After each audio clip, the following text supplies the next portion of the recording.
para comenzar los 3 talleres de la tarde del día de hoy. El primero es el de éxtasis auriculares y ventriculares. Lo vamos a hacer un poco dinámico, si no, pues nos vamos a dormir si solo estoy hable. Entonces, me van a ayudar a escanear un código QR con sus teléfonos celulares para que se puedan accionar o se les habilite el acceso a la plataforma y puedan ayudarme a contestar las diferentes preguntas que se hagan.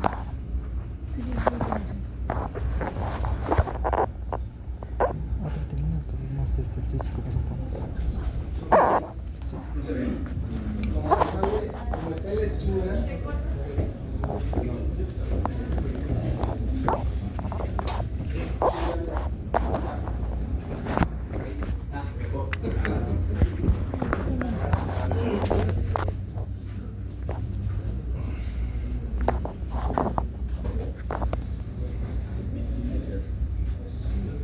O cuando está arriba en escáner. ¿Listos? No, ya lo veo. Bueno. Sí, va a ir cambiando porque cambia la diapositiva. Muy bien. La primera pregunta es para escribir, es una respuesta abierta, ¿no? Es el propio corazón de su ronco pecho. ¿Qué representan los latidos señalados?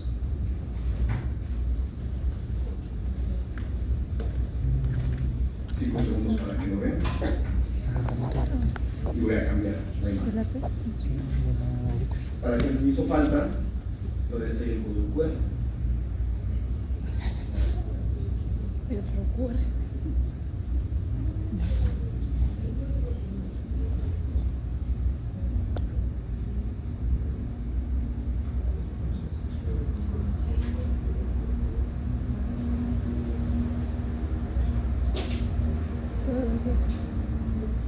Pone que sí. Ahí. No sé por qué se ven. ¿Sí pudieron contestar? ¿No? No sé por qué no se accionó. Ahí tampoco. Ahí está. ¿Qué representan los latidos señalados? Es escribir. Es opción abierta. Segunda pena.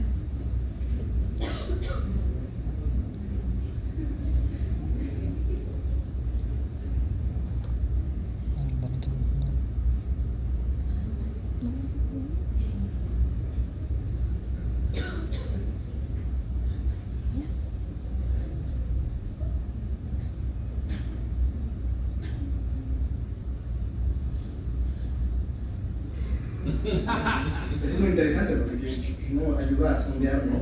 ¿Qué es lo que vio? ¿Cómo están? Aquí dice rotación ventricular, una onda P, una onda P, eso es cierto.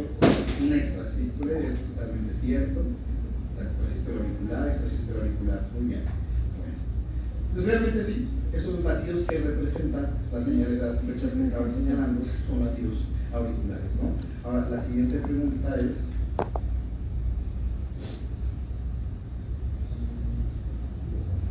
Bueno, perdón.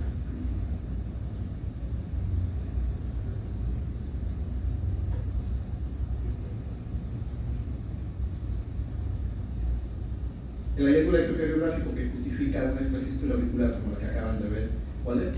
El QRS estrecho, la frecuencia cardíaca, la pausa compensatoria o la onda P que precede al QRS. No. Y yo ya. Yo no porque era bueno. Muy bien. Sí, Ahora me dirás la onda P que precede al QRS, ¿no? Bien.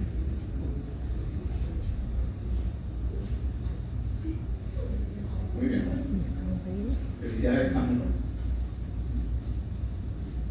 Muy bien, entonces hay que desmenuzar el electrocardiograma para determinar si ese latido que se está adelantando, porque realmente se está adelantando al ciclo base, es una extrasístole auricular o es otro hallazgo, ¿no? Veamos que el ritmo base, por tanto, es sinusal, ¿no? Los 3 latidos que anteceden a la primera flecha roja, estamos viendo que tienen una onda P y un QRS, una onda P y un QRS. Y observen cómo la onda P de los latidos que se adelantan tiene una morfología distinta a la onda P que tiene el ritmo sinusal. Tan solo vean los latidos que están señalados y en medio de esos latidos señalados existe un latido que es sinusal, ¿no? Tiene una onda P, tiene un PR y tiene el complejo QRS, que por lo general es estrecho, ¿no? Pero los latidos señalados, que son las extrasístoles, son ondas P de diferentes morfologías y que habitualmente se adelantan, ¿no? Por lo tanto, el intervalo PR puede ser o normal, a veces puede ser corto, a veces puede ser prolongado, dependiendo de dónde venga la extrasístole. Y el complejo QRS por lo general es estrecho, mas no siempre, no es exclusivo de una extrasístole auricular el hecho de que el QRS sea estrecho, ¿no? Pueden ser anchos cuando existen bloqueos de rama preexistentes, o si el paciente está estimulado por un marcapasos, o en el caso de aberrancia de la conducción. La repolarización es normal, que se ve a través del segmento ST y la onda T. Vean cómo la onda T de los latidos que están adelantados y señalados son exactamente iguales, ¿no?, a los latidos que son sinusales. Y aquí no existe la pausa compensatoria durante la extrasístole.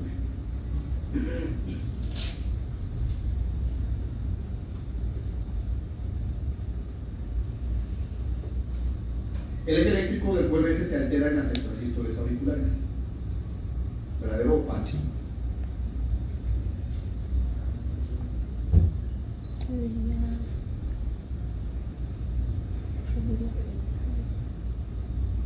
Falso, me contestó la mayoría, ¿no? Precisamente, bueno, vamos a ver quién ganó.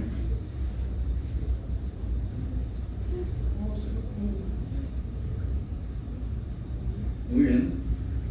Pues le acaba de ganar a Montt por segunditos, ¿no? Que respondió más rápido. ¿Quién es April?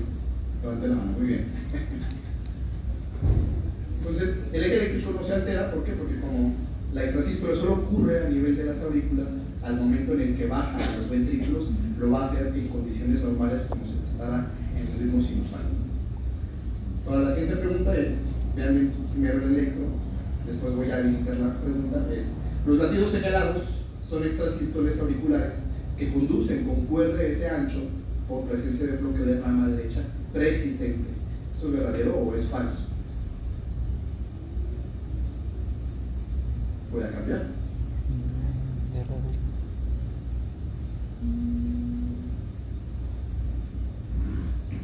Ahí, perdón. No, soltó la mano. No así es, soltó la mano. Entonces no la vuelta, era la vuelta. Listo. Pero a ver, Amañado. mi corazón dice que Entonces es verdadero o falso que esos latidos que señalen son extras auriculares que conducen con un QRS ancho por un bloque de rama que ya tenía esa persona.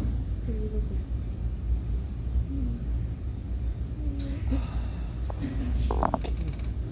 Era falso.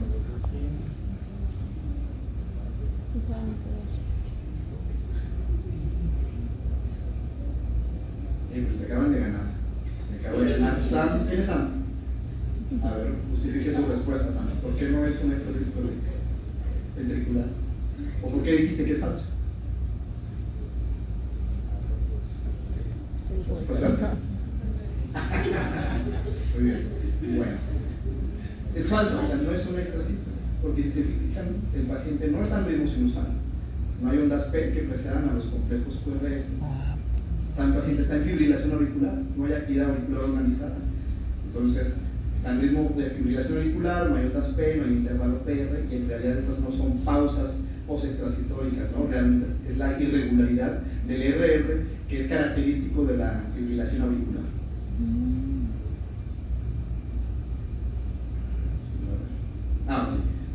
Observen el siguiente electrocardiograma. Igual esta siguiente pregunta es abierta, ¿no?, para que ustedes contesten. ¿Qué evento es lo que se está señalando? ¿Cómo lo describirían ustedes al momento de ver ese electrocardiograma?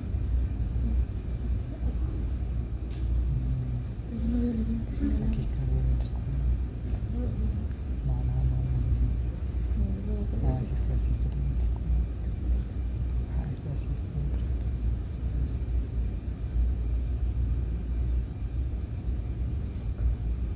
Aberrancia.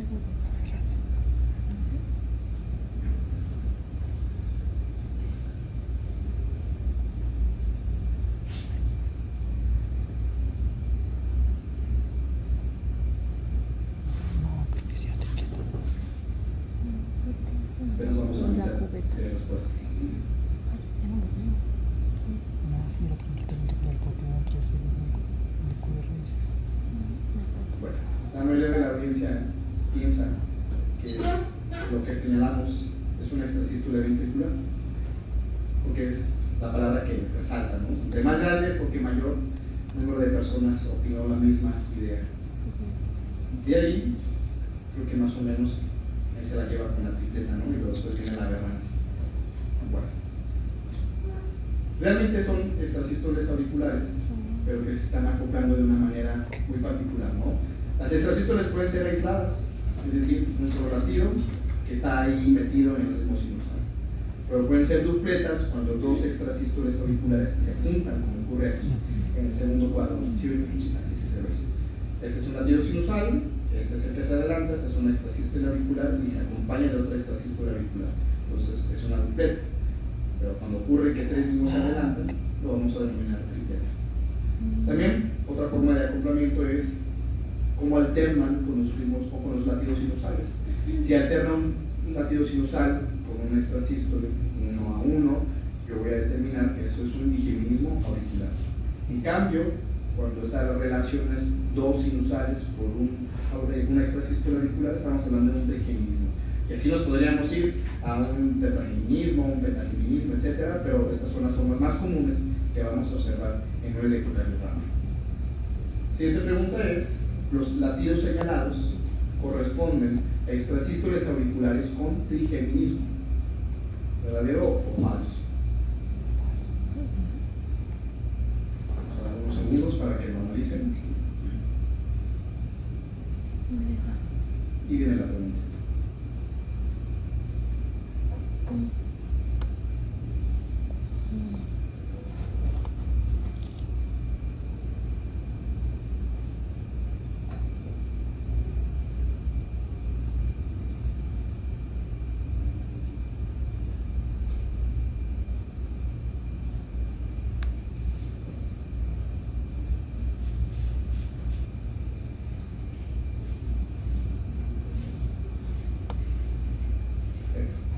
La gran mayoría opinan que es falso.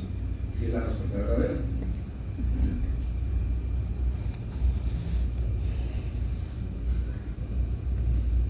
Misa.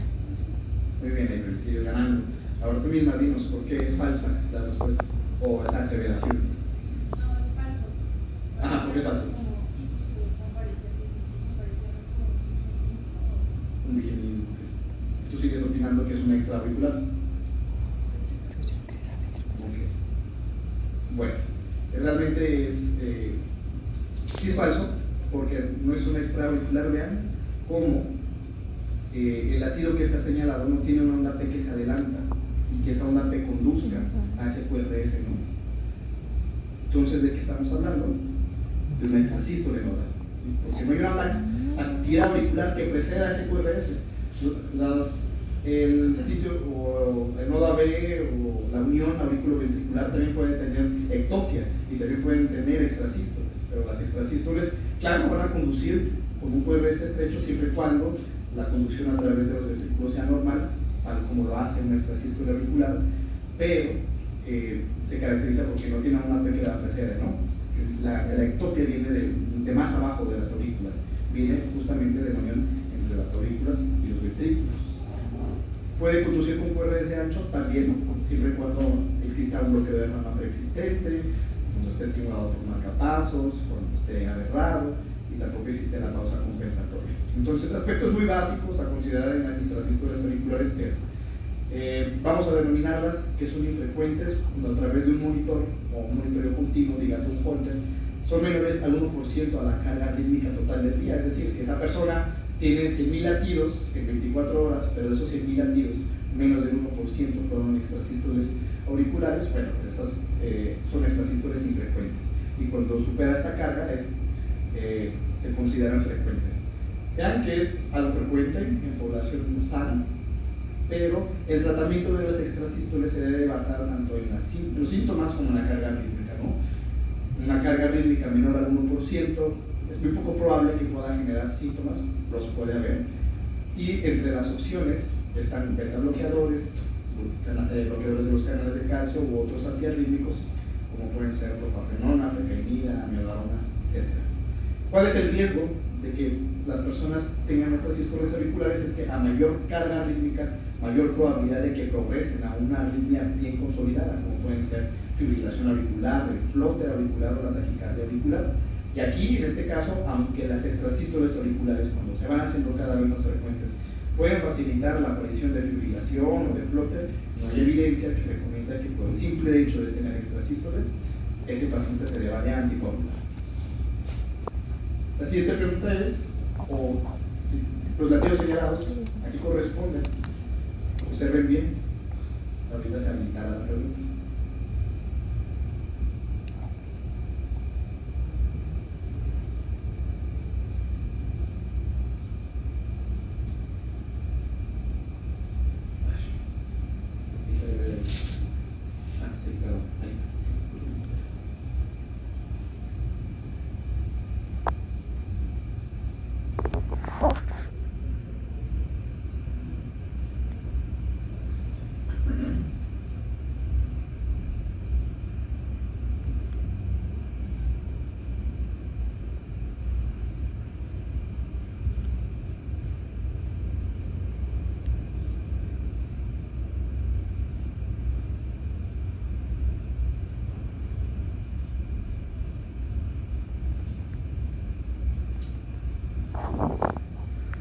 Piensa que es un vigeminismo, pero vean, ¿alguien se acuerda cómo se observa en un electrocardiograma un vigeminismo que quiera compartirnos su opinión?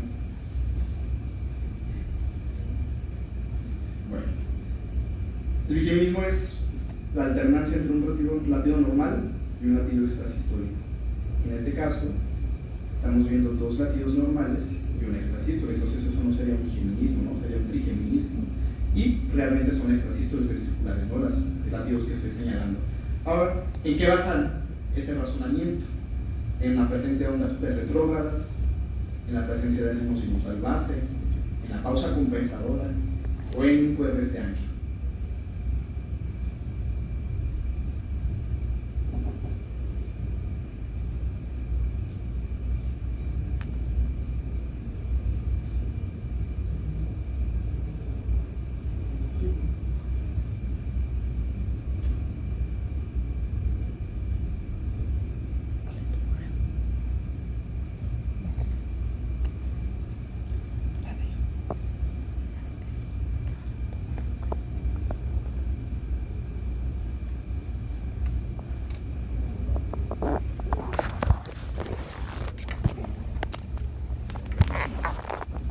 Dividida las opciones. Pero la pausa compensadora es la respuesta correcta.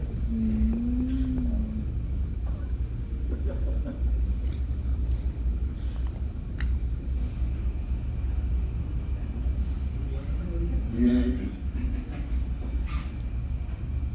Bueno, entonces, ¿qué estamos observando aquí?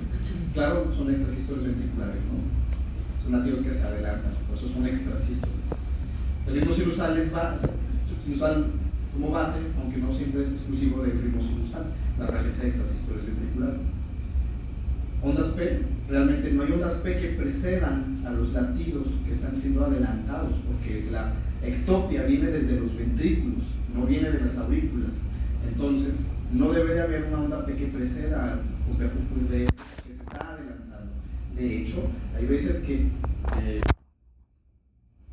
las ondas P pueden ser retrógradas, vean como las flechas azules están señalando unas muesquitas, unas montañitas que están detrás del QRS que se adelantan. Y justo este latido no se alcanza a ver esa deformación, ¿no? de ese pedo de la P. Justo estas muesquitas que están deformando después del QRS que se adelanta es la onda P que se activó retrógradamente. Se activaron los ventrículos, el impulso subió a través de las efigie y no a las aurículas, y por eso las aurículas se activaron de forma retrógrada. Intervalo PR no hay, porque como no hay actividad auricular que anteceda o que se adelante junto con el QRS adelantado, no vamos a poder encontrar un intervalo PR. Los complejos QRS siempre deben ser anchos, porque la ectopia viene desde el ventrículo, pero no es exclusivo el QRS ancho de una extrasístole ventricular. Cuando hablaba con ustedes de las extrasístoles auriculares, les decía que la gran mayoría son QRS estrechos, pero hay veces que aunque sean extrasístoles auriculares, los complejos QRS pueden ser anchos. Si es que esa persona tiene un bloqueo de rama preexistente, está estimulado por marcapasos o tiene aberrancia de la conducción. Entonces, aunque las extrasventriculares siempre son con QRS ancho, no es exclusivo de las extrasístoles ventriculares. Y vean que la repolarización es discordante. Las flechas amarillas les están enseñando la repolarización en un latido sinusal, como es la onda T positiva, ¿no? Y las flechas verdes están señalando cómo es la repolarización después de las extrasístoles ventriculares. Discordante porque las ondas T tienen una polaridad diferente a la polaridad que tiene el QRS que se adelanta, ¿no? Como en este caso, los QRS son positivos, van hacia arriba, y las ondas T que siguen al QRS adelantado son negativos, se van hacia abajo. Entonces es algo también característico de las extrasístoles ventriculares. Y claro, hay una pausa compensatoria, ¿no? ¿Cómo vamos a definir esa pausa compensatoria? Dice, es la suma del RR preextrasistólico, es decir, el latido que está señalado por la flecha roja, y el latido post-extrasistólico, que es el que está señalado por la flecha azul. Equivale a la pausa entre dos latidos normales. Entonces, un latido normal es este, ¿no? Y el de acá atrás. Los que anteceden y los que le siguen a la extrasístole.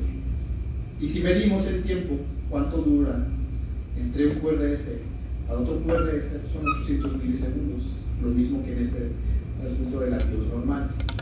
Si yo mido cuánto mide de este QRS al siguiente normal, brincándome la extrasístole, debe ser el doble de lo que mide el intervalo entre un RR sinusal, ¿no? Inclusive, si yo quisiera meter un QRS ahí donde debería estar la extrasístole, vean cómo cabe muy bien, ¿no? Cabe un latido sinusal normal y justamente son dos periodos, ¿no? Dos espacios de latidos sinusales. Entonces, eso es la pausa compensatoria. Siguiente pregunta. El latido señalado corresponde a aberrancia de la conducción, una extrasístole ventricular, una extrasístole auricular o un escape ventricular. Véanlo bien, 10 segunditos y les voy a activar el acceso a las respuestas.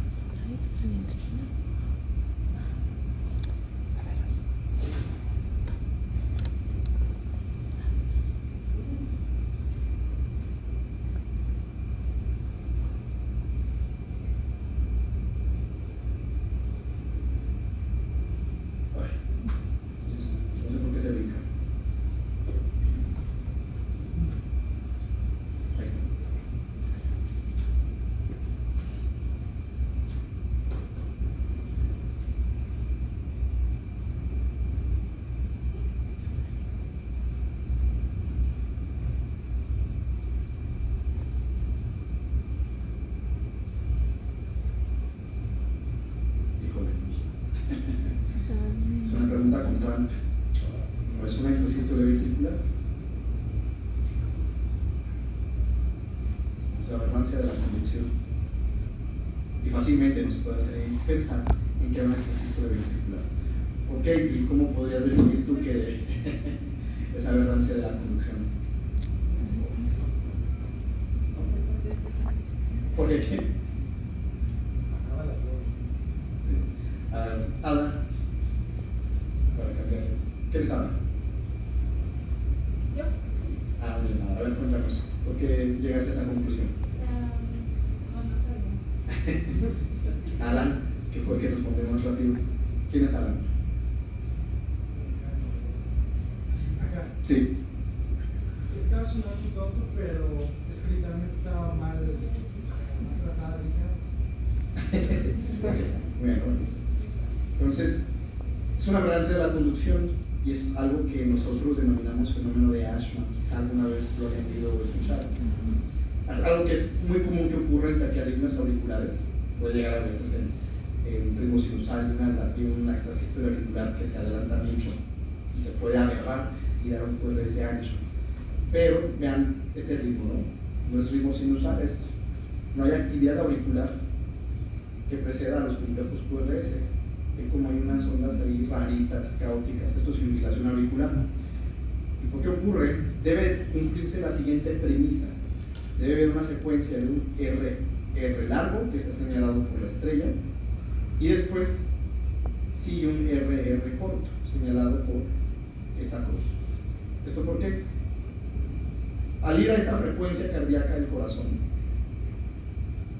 él estaba acostumbrado a esa frecuencia, ¿no? A esta hora trabaja y a esta hora se duerme. A esta hora trabaja y a esta hora se duerme, por así decirlo, para que me entiendan. Y hay que recordar que el sistema especializado de conducción del corazón tiene, digamos, dos periodos importantes. Un periodo excitable, en donde si tú lo estimulas va a conducir o propagar un impulso, pero después de que trabajó y dejó pasar el impulso, se tiene que recuperar, se tiene que ir a descansar, se tiene que ir a dormir. Ese es un periodo refractario, ¿no? Y es obligado que tenga su periodo refractario, así como nosotros tenemos obligado irnos a dormir. Y esto ocurre en cualquier parte del corazón, pero no es de manera uniforme, ya que en las ramas, tanto la izquierda como la derecha, pueden tener sus variaciones. El periodo refractario o el periodo que queda inactivo, la rama derecha dura más a comparación de la rama izquierda. Podríamos decir así que la rama derecha es un poco más huevón, ¿no? Tarda más tiempo en despertarse, en recuperarse. Entonces, como aquí iban trabajando bien a gusto las dos ramas, pues el latido iba con un QRS estrecho, ¿no? Y de repente las ponen a trabajar antes de tiempo, todavía estaba dormida la rama derecha y solo condujo el latido a través de la rama izquierda, ¿no? Entonces baja un impulso precoz, la rama derecha todavía estaba en refractario, se va a activar primero el ventrículo izquierdo y después se va a activar el ventrículo derecho, y por eso da un QRS ancho, porque se comporta como si fuera un bloqueo de rama derecha, pero es funcional, no es patológico. Pero la R está muy elevada. Sí, porque se está activando el ventrículo de manera anormal. En condiciones normales, los ventrículos se activan primero desde el septum interventricular, baja hacia los al ápex del ventrículo y se dispersa de forma uniforme hacia los ventrículos derecho e izquierdo y sube a las bases, que las bases son estas regiones. Entonces, como se activa en condiciones normales, el QRS debe ser estrecho. En este caso, se comporta igual que un bloqueo de rama, ¿no?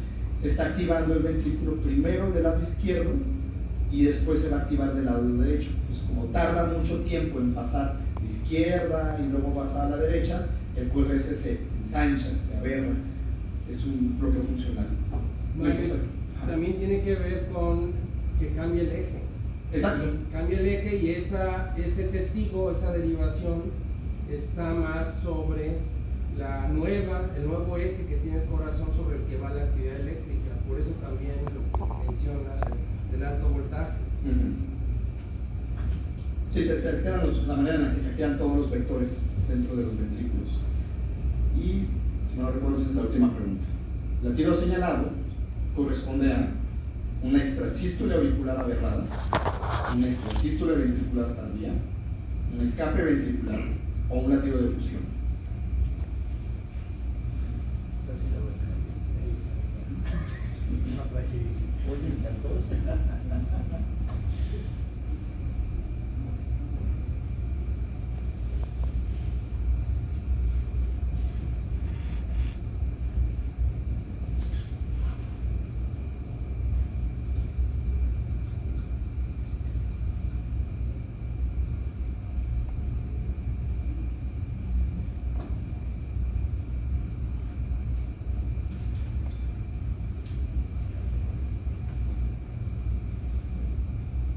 Muy bien, escape ventricular es la respuesta correcta. Y no se equivoqué. Ahora sí. El ganador oficial es. Híjole, Arturo, ¿qué pasó? No. Arturo. ¿Quién es Arturo? Levanta la mano. Más alto. Muy bien. Ahora, usted mismo justifique su respuesta. Porque respondió bien, pues quiere decir que sí sabe la respuesta. A ver, vamos a ver. Yo la contesté porque tenemos tres conducciones, tres ventriculares, las anteriores. Ajá. pausa muy larga, como que intenta compensar el ventrículo la pérdida del latido cardíaco. Muy perfecto. Reinicia el ciclo otra vez. Muy bien, justamente acabo de decir como parte del punto clave para pensar que es un escape ventricular, ¿no? Ocurre tras una pausa. Los primeros 3 latidos son sinusales porque hay una P que conduce a un QRS, ¿no? Con un verde constante. Y después del tercer latido viene una pausa en donde no hay nada de actividad, ni auricular ni ventricular. Entonces, el corazón no se puede quedar sin latir, alguien tiene que sacar la chamba que el nodo sinusal no la está realizando. En este caso, quien levantó la mano fue el ventrículo y dijo, bueno, pues yo voy a trabajar. Entonces, él lanza su disparo, viene un latido aberrado, ventricular, porque viene de ahí, y después como que el nodo sinusal vuelve a agarrar las pilas y se pone a trabajar como debe de ser, ¿no? Es un ritmo ectópico, subsidiario, porque el ritmo que llevaba la base, que en este caso es el ritmo del nodo sinusal, no lo estaba haciendo, ¿no? Y no es un extrasístole porque no se adelanta, es tardío, ¿no? Entonces, justamente es un latido de escape, y eso también puede ocurrir con latidos nodales de escape. La forma de acoplamiento es igual que las extrasístoles auriculares, pueden ser aisladas, dupletas o tripletas, inclusive a veces entre las mismas formas de acoplamiento pueden haber alteración, diferentes morfologías, pueden haber dupletas o tripletas polimórficas, es decir, que son diferentes morfologías del QRS. Vean, este es un latido sinusal, después viene un latido con un QRS ancho y después el siguiente que se adelanta y el otro latido que también se adelanta tiene QRS ancho pero diferente morfología.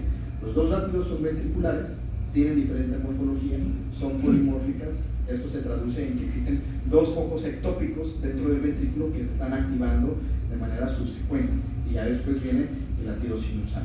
De igual manera puede haber bigeminismo si van 1 a 1, un sinusal, una extra, bigeminismo si son 2 sinusales, una extra, y de igual manera, ¿no? Pueden ser hasta de 1 a 3, 1 a 4, etc. Lo mismo, son infrecuentes si la carga rítmica es menor al 1% y frecuentes cuando superan esta carga arrítmica. De hecho, son más frecuentes que las extrasístoles auriculares y suelen ser más sintomáticas. Y el síntoma más comúnmente descrito pues, es la palpitación o el hueco en el corazón. El tratamiento es con base a síntomas y carga arrítmica, que también es las mismas herramientas terapéuticas farmacológicas, pero aquí pudiéramos añadir la ablación con, casi siempre es con radiofrecuencia, del foco ectópico responsable que esté generando la extrasistolia ventricular. ¿Por qué? Porque a veces la extrasistolia ventricular puede generar la inducción de taquicardia ventricular sostenida y cuando tienen una alta carga, casi siempre más del 10%, por ejemplo, no les digas ya mayor carga, es la probabilidad de que generen latidos ventriculares ineficientes. Y esto a la larga se traduce en algo que llamamos miocardiopatía inducida por arritmia, que es una forma de insuficiencia cardíaca que habitualmente se acompaña de disminución en la fracción de eyección del ventrículo izquierdo. Muchas gracias.